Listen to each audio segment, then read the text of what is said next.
Welcome back to another... Yep, keep going. Welcome back to another Footy Fellas Reacts. And today we're talking about soccer movies, soccer shows, giving you your next recommendation. If you haven't seen these, you are going to want to see them. We're going to be rating them. So you're going to know what order you should prepare these in your life or share these in your strife. And that's what we're here for. We're here to talk about strife and life. So let's get on with it. First show we're talking about, Leeds, Take Me Home. We watched it pretty recently. We did.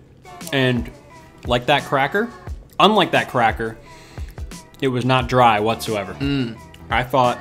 Nice transition. I thought Leeds, Take Me Home was an endearing story. It's a little gritty. It's a little gritty the way it's shot, but an endearing story of the rise of a sleeping giant in Leeds. It's a great show because they get you inside the locker room, get you inside the dressing room, get you inside players' homes, their lives, the fans. They had a lot more fan interactions than some of these other team-focused shows we're going to talk about. I kind of like that. Yeah. You get a sense for Leeds. You really understand Leeds as a place, not just a club. It really catered to, I would say, a younger male audience. And so I'm curious what other fans out there might think, or at least demographics. I don't know if my mom would enjoy it, but maybe she would. Maybe she would enjoy how candid some of their responses were. Yeah, anyone that likes storytelling and likes backstories, like if you're not a huge sports fan, but you just love backstories and understanding, you know, following along with those, the ups, the downs, all the emotions, Leeds is for you. Yeah, 100%. And being a young man yourself, how would you rate Leeds Take Me Home X out of 10? X out of 10. You know, it wins a lot more points because it's such a short series. I like that I can easily, you know, run through it, and it's pretty rewarding in that it provides you answers to questions that you have while you're watching. So that is, it doesn't leave you with too much to be desired. So overall, gosh, give me, you know what? Give me a solid 8.3 out of 10, sir. Okay. I'll go 8.1, but I would have gone 8.5 if they had sealed the Daniel James transfer. So could have figured that one out. Also, spoiler alert. If you haven't been paying attention to soccer in the last 2 years or 3 years in the real world, then you're not going to want to watch the show. Yep. Or you're going to know what doesn't. No, then it's actually a great show to watch. Right. Because then it's then completely new. You have no idea what's going on. Next show we're talking about, All or Nothing, Man City, and Tottenham. Let's combine them for the sake of this video. Okay. Two different series, two different editions of the same All or Nothing show put on by Amazon. Get you inside the live, similar to Leeds, get you inside the Man City dressing room, the Tottenham dressing room. You see Mourinho, star of the show for Tottenham, Pep. Both of those coaches are so explosive, they kind of took over. What was your experience watching those? You know, I think as an American, it was almost our first overt display of soccer TV or entertainment, like reality TV that we've been given. We don't get a lot of behind the scenes stuff. We do other things like what's the football? The Hard Knocks. Hard Knocks. Similar to Hard Knocks-ish. You know, it's not preseason per se, but it is behind the scenes. You're doing interviews with the players. You're getting to learn what their lives are like off the field, and then you have some like unparalleled locker room perspectives that was really, really cool to see. And the fact that Amazon did it meant that it was Americanized in a lot of ways. Like right on the face of it, I thought it was a bit of a cash grab, whatever, those things on the side. But other than that, business-wise, I thought it was awesome. I gave me insights into these teams that I've been hungry for. Yeah. And I don't get as an American nearly as often as I should. Or I agree. I loved watching Pep just interact with the team, both his footballing mind at work, but also seeing how he interacts with the players and the players interact with him and respect him and respect his ideas. And playing soccer, for anyone that's played soccer and had coaches that they love, you see flashes of that and realize even at the top level, a lot of it is about player management. Yes. And a lot of it is about the locker room culture, emotions, ups and downs, like we were saying with Leeds, but especially with those because the coaches are such central figures, such prominent figures in the world of soccer with Pep and Mourinho for Tottenham.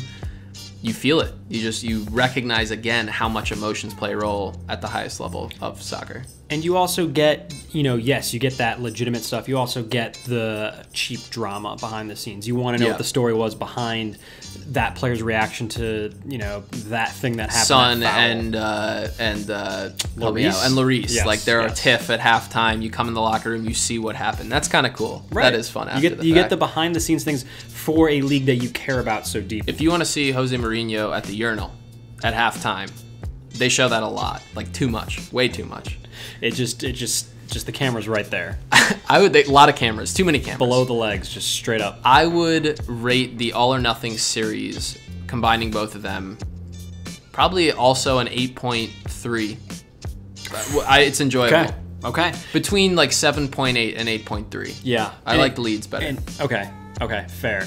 On the spot, I'm gonna go different. They're just a little different. And so I don't know if it's fair to completely. I'm gonna go. Here's what I'm gonna go. I'm gonna go slightly above my rating. I had an 8 point. Did I go 8.3 or you went 8.1? I went, or you went 8.1. I went 8.1. You went 8.3. I went 8.3. I'm gonna go 8.4 for the All or Nothing series. Okay. In that I think it's easier to digest in some ways. I think it's not as gritty. It's not as artsy. It's more just here's like football. Exactly. Here's kind action. of the teams, and here's you're seeing it as you see it. Yeah. And that's kind of easy. Okay. So fair enough. Next, we're looking at a documentary that is about a team you may or may not have heard of, Barcelona. And the documentary is called Take the Ball, Pass the Ball, about the genius of Barcelona when they were in their heyday, in their best years. You get prime Messi, you get people coming out of the academy, and you get Johan Cruyff, how he turned it around, Pep, so much good stuff in Barcelona history. It's kind of beautiful to watch. It's the scratch that you knew you kind of needed to itch, and then it satisfies you right then and there. You get to explore that prime 2008 to 2012 period where Barcelona was really untouchable.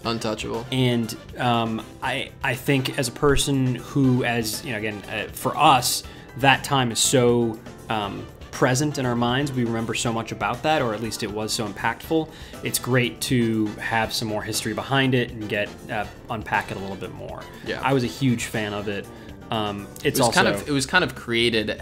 Tiki-taka is what Barcelona is known for. I almost felt the structure, the style of it was very tiki-taka, like playing the ball from one story, one manager to the next, and carrying over the story to try and progress you chronologically through like how Barcelona became Barcelona in those years, and all the big name players that came one after the other. It's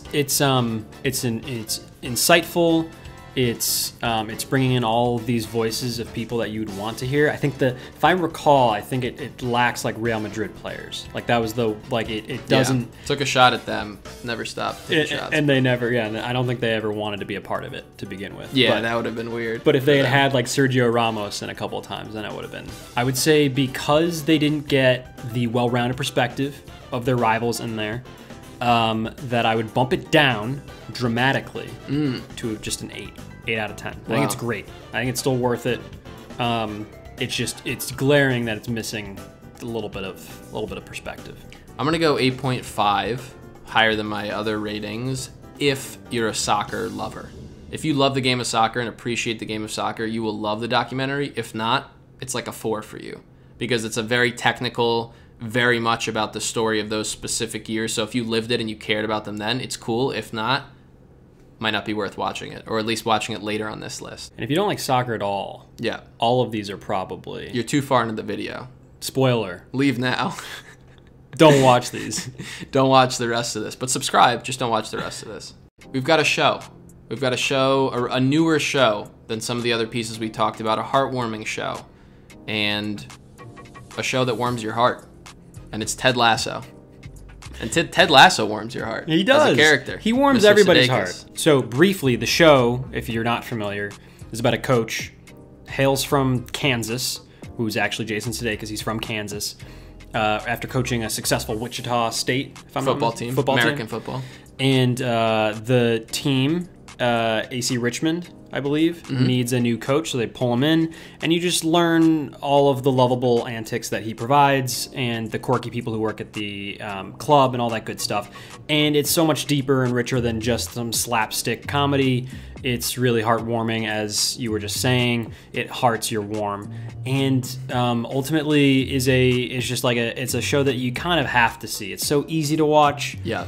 You're rooting for everybody. The audience that would enjoy this show is extremely wide. Great I think anyone watching this are like millions of viewers. You would all enjoy watching this, and your families, and your friends, and everyone. And enemies. And enemies. I mean, even your enemies would be like, yeah, good reco. That lassoism was great. That's either a real life lesson or hilarious or got a giggle out of me, or I'm going to repeat that to someone else. Because the character is so strong, the writing is amazing, and the actors all do a great job. I think a true sign of its success is not only have I seen non-soccer fans talk about it, but I've seen British people who've appreciated it and will reference it and talk about it. It's a show... and they'd give it the toughest marks, so... Exactly. It takes place in Britain. It's talking about soccer. It's in England specifically. I would, because of all the things we just talked about, I think I've talked myself into a high 8 range, probably in 8.8 out of 10. 8.8 out of 10. I'm going to go even higher. I'm going like 9.4. Nice. Because everyone I've recommended this to, even the non-soccer fans, love it.